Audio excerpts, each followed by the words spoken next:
working mother is active. It immediately conveys the act of doing. Stay at is shut in. Yes. One place. And that is the genuine flaw with our perception of stay-at-home motherhood, right? It's this idea that if a parent takes a career break for family life, that they're somehow isolated, they're not growing or moving forward, they're not doing work of value. Undervaluing of the work it takes to be an at-home parent, whether you are, like, I love that you said that, because that is a really hard misconception that I wish we would squash, is that an at-home parent does not need help, is something that I commonly hear, and it can ruin a lot of those women or dad or men, right? Like the people who are like, well, no, I'm home, so I'm supposed to do it all. So I have to do the cooking and the putting the baby to sleep, and then now I have to clean up the mess, and I got to do this, and you basically aren't getting a break or sense of time for yourself at all. So what I often give people is a script to answer the question, what do you do? Because that tends to be the universal stumbling block we hear. Yeah. Because in this culture, like we talked about before, we derive great value from the very pithy title. Oftentimes that title represents the things we care about, and the words phrase stay-at-home mom doesn't quite fit. Welcome back to the show. If you're watching this, you are on our YouTube channel. Thank you so much for joining us here.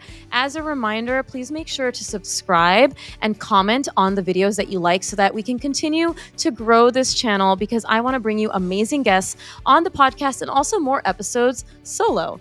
Today's guest is Neha Ruch. She is the founder of Mother Untitled, the leading platform for ambitious women leaning into family life, a thought leader, influencer, and sought-after speaker focusing on women, work, parenting, and identity. Neha's work at Mother Untitled is catalyzing a shift in how society views stay-at-home motherhood.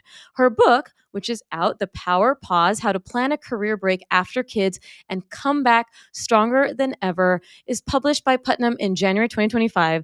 Neha lives in Manhattan with her husband and 2 children and their dog, Coconut, and she's joining me today to talk about career pauses and her new book, The Power Pause. Thank you so much for joining me today, Neha. Oh, I'm so happy to be here, Mona. Thank you. I am excited to connect. I'm so excited for your book. What a feat to get this out into the world. I have not published a book myself, but I know the process that goes into it after, trying to find how I would position myself to write my own book one day. So huge congratulations off the bat, because I know this wasn't easy to do. It was a long road, and we'll get into that road because it's so much longer than the book itself. Okay. And I started following you, I would say, in the last year or so. And I was, whenever I've said this on my show before, but sometimes I am surprised I don't know of accounts until I follow. And I'm like, wait, how did I not know this person? How did I not follow them? And I love your perspective. I love, obviously what you've done for a whole community, but also the story that it came from your own experience. So how did this mission to rebrand that term stay-at-home motherhood for a new generation of modern women start for you? So you and I were trading notes a bit on our careers, and I was very lucky to get my footing in social media when it was nascent. And so I rose the ranks quickly. I got to go to Stanford Business School. I landed on the other side of that. I was already married, but I landed what on paper was my dream job, running brand at a tech startup. And like so many of us, I got a lot of self-worth and belonging from what I did for pay. Yeah. And then I had my first child, and I'm rocking in this rocker, and I finally felt like I belonged without needing to try to be someone other than myself. And it was such a freeing feeling. Oh. And I just wanted more of that. And so I initially downshifted my career into part-time work. So I went 2 days a week. And even with that shift, I was gobsmacked by just the shame and stigma I immediately started. Right. And that compounded as slowly I would eventually pause. And I heard things like, what are you doing with your days? Aren't you going to be bored? Yes. I even heard, are you giving up that, why did you take that seat at business school? There were all these comments that to me, weren't making me question my choice, but they were starting to raise a flag that there was a really strange way in which chapters of career breaks for family life or stay-at-home motherhood were perceived. And meanwhile, I was in New York, and I was meeting all these women in baby groups and on the playgrounds that were also making similar pauses and shifts, who had clocked in a decade of work experience. Yeah. who had equitable relationships with their partners, who were finding creative ways to stay connected, whether they were taking classes or they were Yeah. tinkering with ideas online. And none of it matched this sort of shut in archetype that we were being fed. Mhm. And now, mind you, this was around the height of the lean in movement and the girl boss Mhm. era. And so everywhere I looked, there was a ton of content for the traditional quote unquote working mom. But it felt like the stay at home mother had been left behind in media with a decades old caricature that no Yeah. longer applied. So I started the platform then with the very simple mission to change the face of that home parent. And it began as a very tiny project and has now grown into the movement that this book is hopefully catalyzing further. I love it. I mean, again, it's not the book is a product of the movement, and I think people should know that, right? Obviously, Mother Untitled has been there for when did you start that platform? So I launched it in January of 2017. Okay. And so, now that the book's come out, it's been 8 years. And Yeah. so when I call Yeah. that out also for anyone who's listening who may be in sort of periods of career pause or downshift, who are holding on to ideas that this did not happen overnight. I had the idea to create a title around this new version of navigating career breaks and downshifts in the book industry in 2017. And I just didn't have capacity at that point to put it out in the world. And it wouldn't have been the book that it is. It took a long time. Yeah. And why is stay-at-home mom such a loaded phrase, and why do you feel it needs reexamination, whether through this movement or through this book as well? So, in 2023, we Mhm. commissioned a survey called the American Mothers on Pause Survey with Proof Insights. So we polled 1,200 stay-at-home mothers in across the country and 1,000 members of the general population.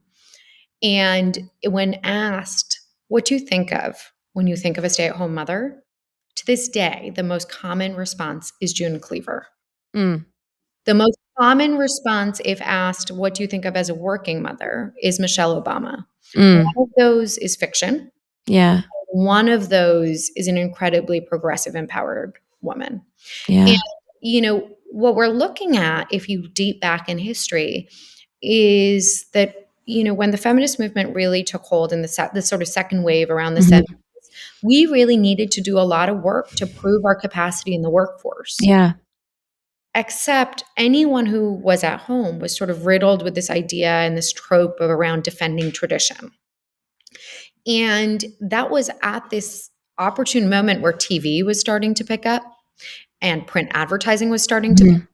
And what we started to see were those pictures of women with vacuum cleaners wearing pink aprons, teetering around, handing their partners cocktails at the end of the day. Yeah. That image became associated with the stay-at-home mother, and we never replaced it.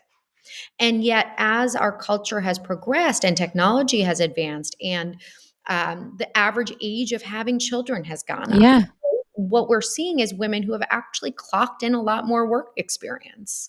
We're looking at a generation of fathers who spend 3 times the amount of time with their children than any generation prior. So our relationships with our partners have changed. We're looking at a freelance economy and an entrepreneurial economy that has boomed because of the advent of things like Squarespace and Instagram.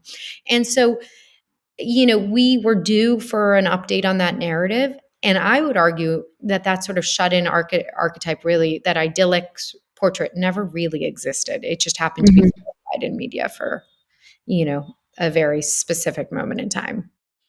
Yeah, absolutely. And I love that, the research that you showed showing again the fictional versus a real human, and why is it that a stay-at-home mom can't be, you know, equally as important as a real figure in this world, and how we can embody that. And, I still see that stigma, and even the terminology stay-at-home mom. I know I'm putting that in quotes. I think you've used different terminology as well. You've used at-home parent, right? Is that Yeah, right? there's a lot of flaws with the phrase stay-at-home mom. Like if you Yeah. get the sociolinguistics of it, and I hate to nerd out, Mhm. but it's, and I can't take credit for this. There's a sociolinguist called Ben Zimmer.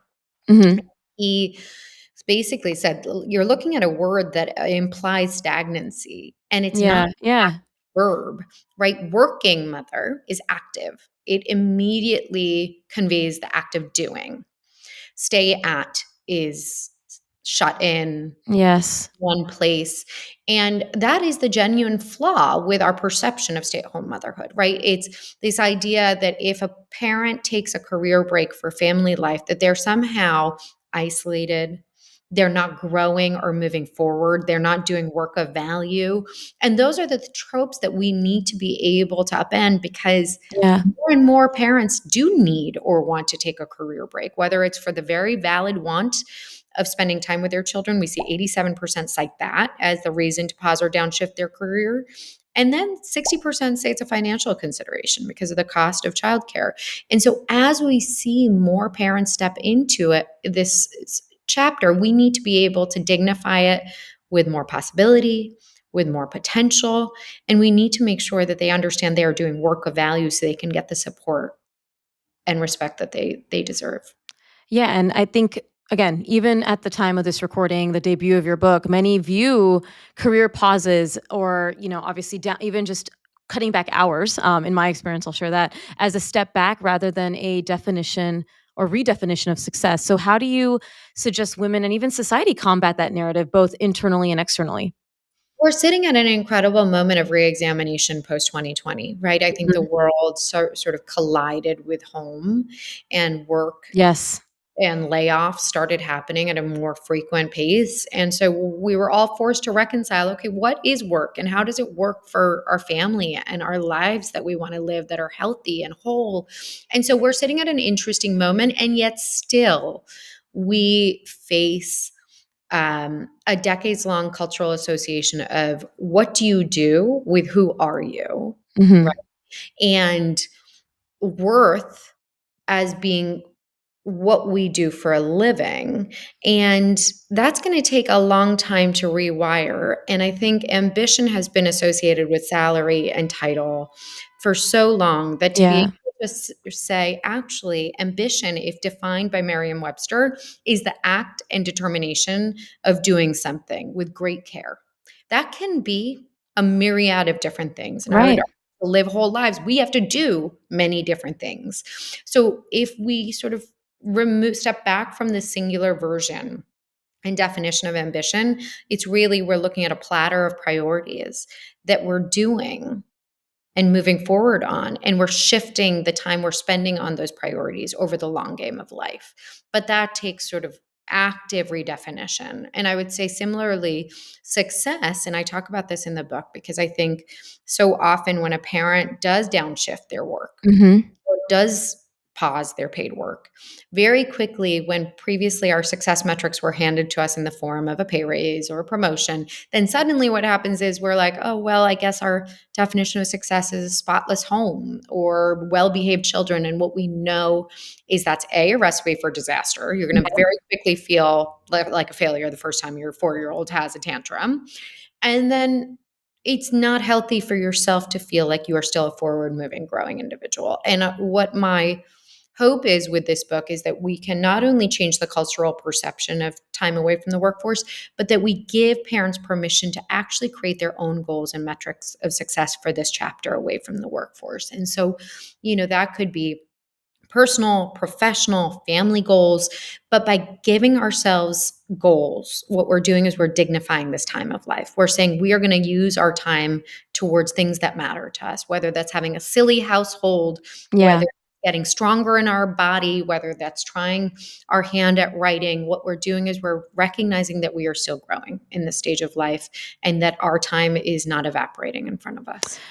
I love this. And I want to be candid in terms of like how I used to perceive the term stay at home mom. I know we talked about, June Cleaver and Michelle Obama. And I'm very open on admitting this, that my perception of stay at home mom was not that that's not valued, but I used to think that my concern with stay at home moms who enjoyed like the terminology, like I, my identity is associated with being a mom. Like that is what I want to be. I don't want to do anything else. My concern with that used to be, and it may still be a little bit, is that what you just mentioned, that when we tie our identity too much to somebody else, whether it is a child, a husband, partner, whatever, my concern is that we don't have a strong sense of self. Like you had mentioned about the tantrums. Like if a child throws a tantrum or says, Mommy, I don't like you, I've seen moms feel devastated because they've put all of their, all of their identity in this child, and that they have to raise this good child. And if they don't raise a good child, and if the child isn't perfect, and if the child isn't this, that they didn't do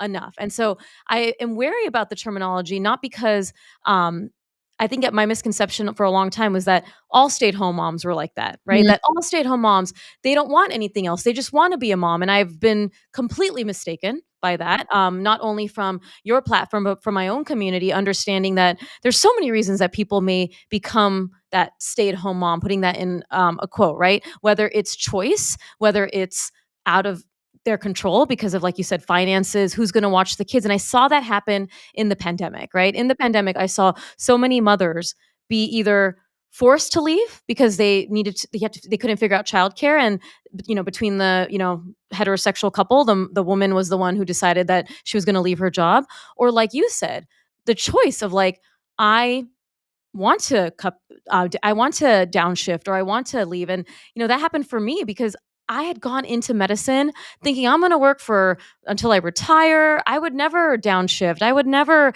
leave. And then I had my first super traumatic experience, and then I just was burning out being in clinical medicine, and I went part-time as a full-time from a full-time pediatrician.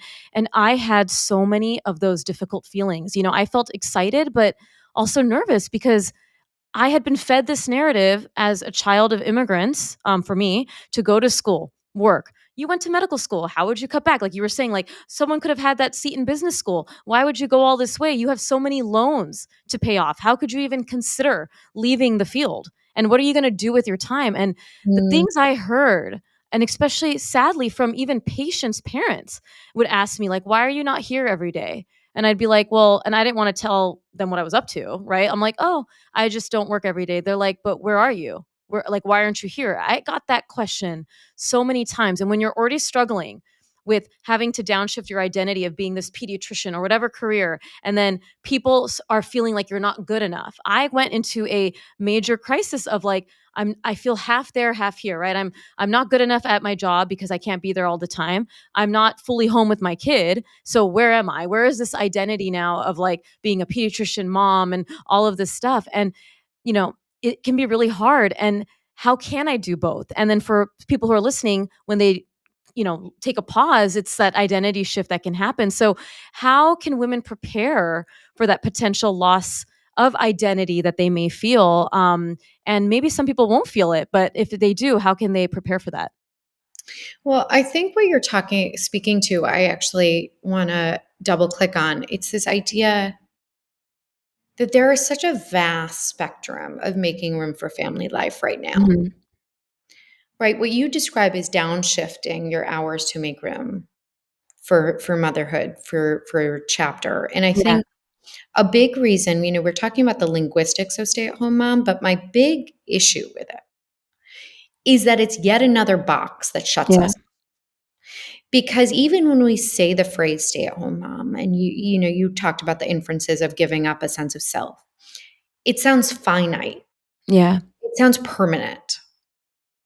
And my encouragement to everyone in any chapter, whether they're choosing to return to work after having their first child, or they're choosing to pause when their daughter is a teenager and going through a challenging moment, whatever that decision is, it is actually temporary, like Mhm. everything is. And in the research, we see that 1 in 3 parents working out of the home, mothers working out of the home right now, are planning on pausing in the next 2 years. 1 in 2 are considering a downshift in the next Mhm. 2 years. 90% of mothers on career breaks or stay at home mothers aim to return to the workforce. And so, what we're looking at is a much more fluid narrative. And my concern with the phrase is actually very much an identity question, Yeah. which is that when we put that title on anyone or anything, we shut off a sense of possibility. Yeah. And we sort of put them in that box, and it makes it very hard to then have them prove what else they're working on at the time. And so my encouragement to everyone is, one, your identity does not disappear. You are still a doctor if you Yeah. choose pediatrician, right? Just because you're not seeing the same load of patients, or even if you are not seeing patients for a year, your education and your experience previously does not disappear. I Yeah. am still a brand marketer. Even if I took a career break and then I ended up starting another venture, those skills came with me. Yeah.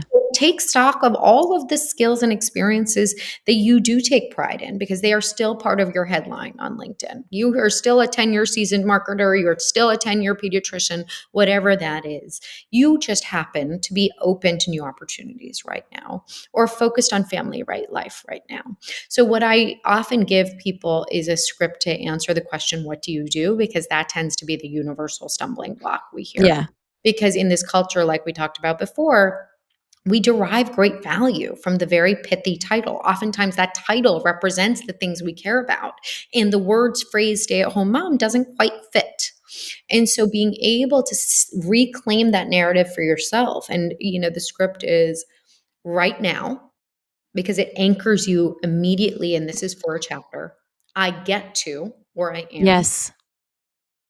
be with my kids, spend time with my kids. We'll see what comes next.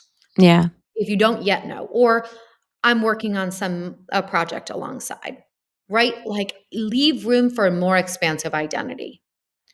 And I think that that is really, when I think about the book and sort of the arc of the book, one part of it is making sense of the fact that your identity as an ambitious, accomplished mother does not disappear. Hmm. And how can you take that with you and also leave room for it as you resign, so that you can stay connected, and then set up your day to day when you're setting an intention for this chapter to be really about, how do I grow that identity and make room for more, so that one day, when and if I transition back to paid work, no one can take that away from you. Just Yeah. because you leave the next thing, you are so clear on who you are that it actually becomes your superpower.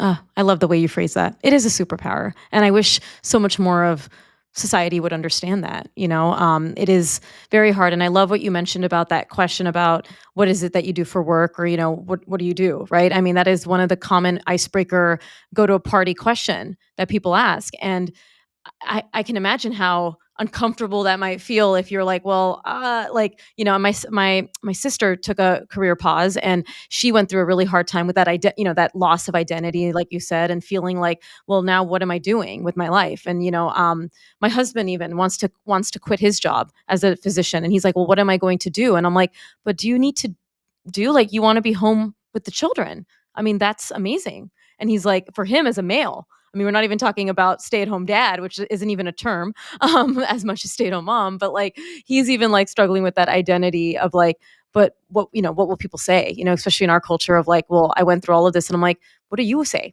Like, do you want to do this? Like, what is it that you want? Like, all that matters is what we want as a family. Like, if you want to be home with the kids, I love that. And if that's what you want, we can make that happen. But it is so interesting how, and I think a lot of the fear and a lot of from what I see, a lot of that sort of hesitancy of like wanting to do it, even if you're in a financial space to do it. Like, I'm speaking of me and my husband, and tables turned, is that there's a lot of like stigma still, Mm. like of, well, what, like, especially for my husband who's a male, navigating this environment of like, I want to just take time off. Like, I don't want to work in a hospital anymore. It's What's very amazing interesting. about males is they are.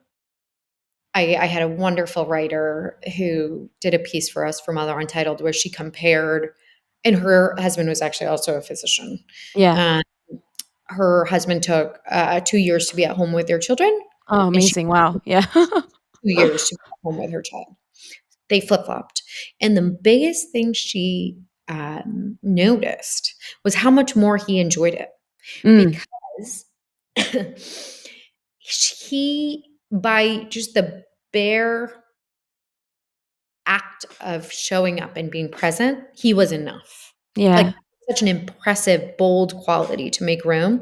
Whereas women, you will often see, and I talk about it in the book, that in becoming a quote unquote stay at home mom, they feel like they have to be a super mom and check all the boxes. Yes. Yes. And That's I'm what I like, was alluding to. you Hmm. and be sort of receive like a stamp of approval from Yeah. from this parenting committee to earn their right to be Right. home. When in reality, you get to still choose what you're optimizing for. We all only have 24 hours in a day. Hmm. You still deserve, especially if you're intentional about this stage of life, to set yourself up to thrive, right? And figure out what rhythms serve you and your family. What are you going to let go of for this stage of life, and where? And I think men are, much better about this. When and how can you get the support that you need to get the breaks you deserve? Because parenting is hard. It Yeah, is hard. Whether you're doing it around the clock or in evenings and weekends, we all deserve support. And I think absolutely. sadly, when parents step into a chapter of not working for pay, too often they think, well, I don't deserve support if I don't work for pay. And the reality is, if you have spent a day with children, Yes. it's very hard to raise mentally well, physically well children if we are not mentally and physically well. And to do that, we deserve breaks. And if we can't afford help or access help from family and neighbors, then we have to lower our expectations, right? Yeah. So that is a really interesting sort of part of this that, starts with the acceptance that this is a stage of life that you are doing work of value, that this is also your stage of life to grow and learn in, and that you don't have to do it all by yourself and do it perfectly to be a good state, whatever that is, a good parent on a career pause. Uh, Yeah. so it's interesting. I think men and women, going back to that dialogue, I think men and women, increasingly 1 in 5 stay-at-home parents right now are dads. I think that number is ticking upwards. And it's different challenges for sure. Yeah. And yeah, that, the at-home parent, I have my business and I still work clinically, only 1 day a week. And then I obviously take care, I have my children, and my weekends tend to be me alone with the children when my husband's working. And I describe it as it's my time to be the at-home parent. And I will say I have the Friday scaries and not the Sunday scaries, because it is a lot of work. And so any person, when we talk about this, the undervaluing of the work it takes to be an at-home parent, whether you are like, I love that you said that, because that is a really hard misconception that I wish we would squash, is that an at-home parent does not need help, is something that I commonly hear, and it's can ruin a lot of those Mm, women or dad or men, right? Like the people who are like, well, no, I'm home, so I'm supposed to do it all. So I have to do the cooking and the putting the baby to sleep, and then now I have to clean up the mess, and I got to do this. And you basically aren't getting a break or sense of time for yourself at all. And that is not sustainable for any parent. Like, and so, I always talk about I always talk about childcare, and I'm very transparent about sharing my own childcare experience. Not because I'm showing like, oh, I have this nanny, but that I'm only able to do all of this stuff that I do with two small children because I have help. And I want that every mom, dad, whoever it is, has that help, including people who are full time at home with their children, because it is not sustainable. 2 days of solo parenting, I'm like, and I love being a mom. I love it. I love my children. It's so amazing, but it's tiring, because from the moment they wake up to the moment they go to bed, you're like on flat firing on all cylinders. And then after they go to bed, you're trying to squeeze in any resemblance of time for yourself. That's not sustainable. Like, almost like going to work is easier in some ways. I know obviously we have our own struggles, because you get some time to like maybe talk to an adult, or shoot the shit with some of your friends like at work, versus at home you're at the mercy of toddlers and children of various needs, sucking your energy. And mhm. even if you have loving children, which I do, they're energy suckers. I mean, They they are. I suck think your the energy. other part, which I'm so glad you said, is making room for yourself too. Yeah. And so that looked different for me in different seasons. And I did have a really hard time hiring help. I think that I was one of the women who felt like, because I downshifted my pay, that I was somehow Yes. that was my contribution. Yeah. And, we didn't talk about finances too much, but I do want to call that out, because one of the fundamental mindset shifts that this country has to get behind, but before we get to the country, in our homes, Mhm. is that if one partner is downshifting their pay or pausing their paid work, they and making room for family life, and maybe not even, and maybe still have help, but they're sort of the security net for the family, the emotional security Yeah. net. They're doing the intellectual labor. However, they're choosing to support the family life more. The other partner working out of the home for pay is equally dependent on Yeah. that partner, right? So it's an interdependent organization.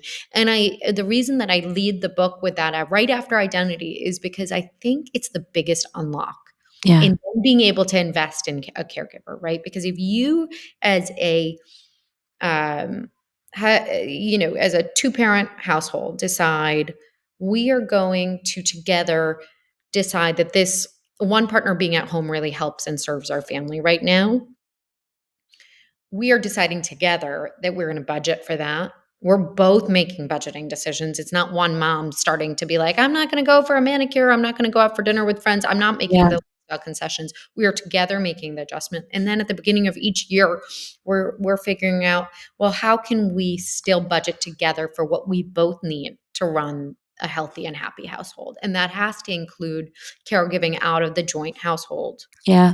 investment, right? And it doesn't have to be a nanny full time. It can be, for me, it was a 2-day week babysitter. It was a mother's helper. And during periods where I didn't have paid help, I would tell my husband, like, you're going to be in charge of cooking when you get home. He at the time had an extremely taxing job, but he was in front of a computer. So he got to do he could do the doctor's appointments much more easily Yeah. than I could in terms of scheduling. I was leaning on a lot of frozen foods because cooking did not give me joy. I loved craft. So that was where I optimized. But like we were all cleaning up at the end of the day, and there was a lot of chicken nuggets in the rotation. Yeah. Sorry, just realized you're a pediatrician, and now Oh, I love no, but this is reality. I get it. I listen, we went through we talk about this all the time. My son, pandemic kid, we went through this exact phase of no help, nothing. We didn't, and so that's why I'm so transparent about having help now, because I was working full-time, part-time, having to do the pickup and drop off, crying tears because I was so burned out and we had no help. And frozen meals, Trader Joe's saved my life. I mean, absolutely. Do not feel anything more than this is relatable parenting. Whether you are at home with your kids 24/7 or whether you are out of the house, every parent needs to understand that this is real life. Like I see this all the time, Neha, in my office. Like we are all, even if it's perceived to be having it all together, everyone goes through, whether it's harder seasons or easier seasons or just this is it. Like and anytime my husband's working, leftovers, frozen food, or takeout. I'm not making anything fresh because I also am not the cook. But what I am good at is being fun and silly and going to the park and kicking a ball with my kids and, laughing and rolling on the ground. But we all, like you said, going back to your strengths and like what you're good at. making intentional choices about what Yes. also lights you up, and that sort of gets you to, this stage is also for you to enjoy. Yeah. We don't have to suffer through this. And I think, anyways, around help, I think that there are some creative solutions. And when there aren't, like, if it was a half an hour in the morning and a half an hour of the evening of TV time, so I could have a Yes. break, and my husband was cleaning at the end of the day, so I could use nap time to work on Mother Untitled in the fringe. That's how it all. Hmm. And Yeah. and I want to be clear that the only time I was able to really grow this passion project into the business is once my kids were in school, or Right. when I had an after school babysitter, which I now do, so Yeah. um every year the sort of equation of help changed, but so did my ability to reset on what I was able to give the other priorities in my life. Yeah, and I think in the book you talk about finding new passions and strengths while focusing on family life, which is what you just mentioned. How is this possible in such a time-consuming stage of life? I know I can add to it, having built the business with all this too, like my own business. But you just said that you really were able to dive into it deeper when the children were in school. Mhm. And hold very realistic expectations Yes. of what was possible in the meantime, and trust in the long game. But I'm so glad, Yeah. I interviewed a woman, Chelsea Weisbaum, I believe her name was, who's an Hmm. artist who just really wanted to reconnect to art. She'd been working in a different industry and wanted to reconnect to this during the stage of life with her kids. And she would set a kitchen timer and go Yeah. into a separate room. And for seasons, it was 20 minutes a day. But being able to plant seeds for things we care about with the time we have available, it goes back to this idea of, if you give yourself a goal, Yeah. this stage of life. And maybe it's sheerly professional and it's about staying connected to your network. And maybe it's reading or listening to a podcast every single week, right?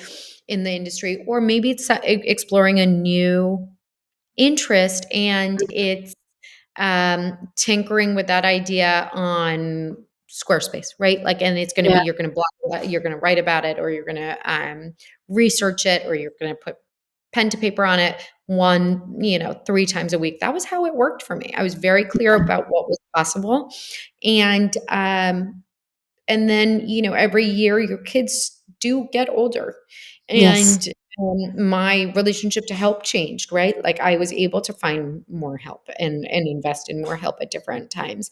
And I think that knowing that that is possible to come back and recalibrate, but also allowing yourself to do a little bit is important. And I think, a lot of people say, well, how do I find the hobby? And I think you use what's available to you, right? Yeah. Sometimes volunteering in the school, sometimes that's scrolling Instagram and you're on there anyways. So see where you linger a little bit. See what Yeah.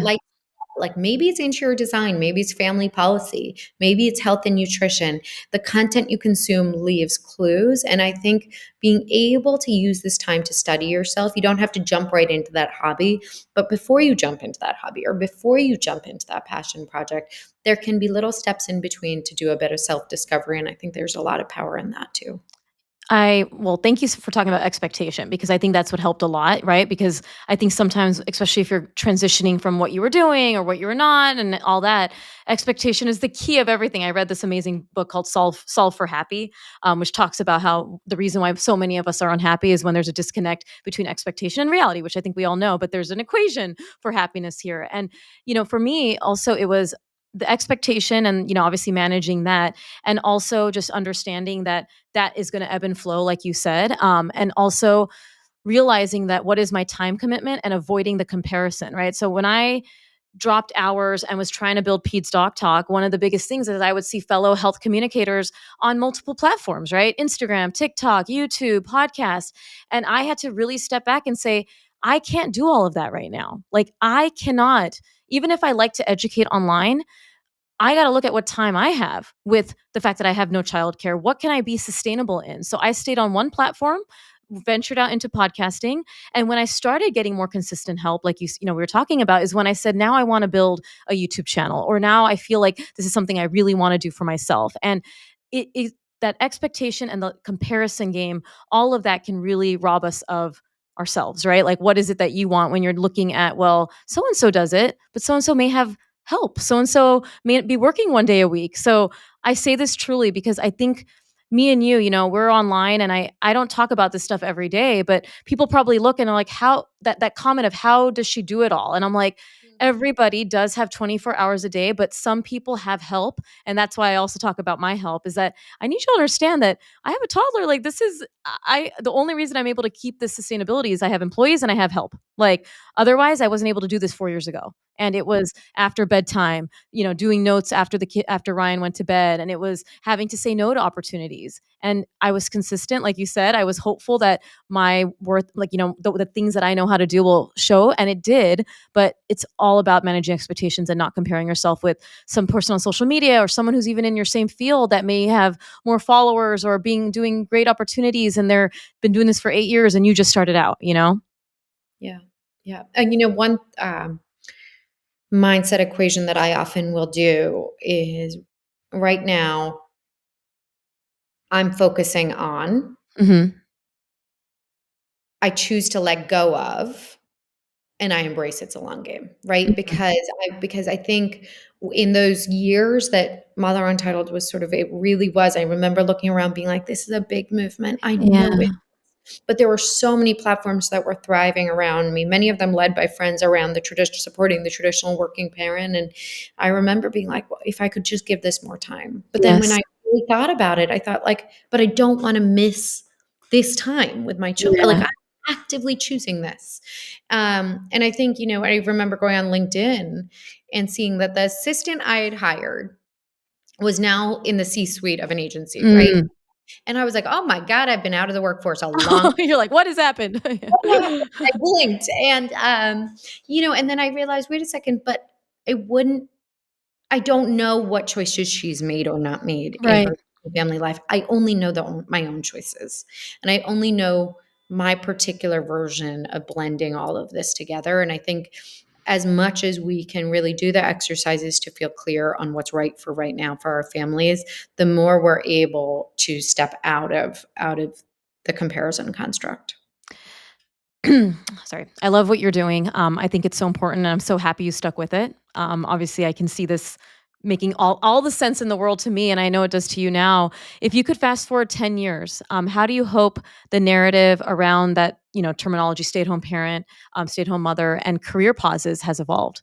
Mm, I think if we do our work right, and I really see this happening, a career pause is just one part of a very long career journey that Yeah. includes pauses and shifts and sprints. And I think the phrase stay at home parent, while it may still linger in the vernacular, I think more women, more men will have the agency to be able to say, I'm pausing my work for right now, and we'll see what comes next. I love it. Oh, I'm so excited for you. I'm so excited for this book and movement to continue to inspire people. What would be your final uplifting message for everyone listening today? I think that phrase right now is miraculous. Yeah. Whatever choice you're making, it's if you are clear it's the right choice, then that is a gift to you and your family. Yeah. And you get to come back and recalibrate on that year over year. I love this, Neha, because not only is this important for women to know, especially the women who are listening to the show, but as parents as well. Obviously, my platform is geared towards parents, and that same uplifting message applies to being a parent, right? Whether you're a mom or dad or a caregiver in another capacity, like people often think that everything is so permanent that my kid is just going to always be like this, and that it's always going to be hard, and it's always going to be this, but.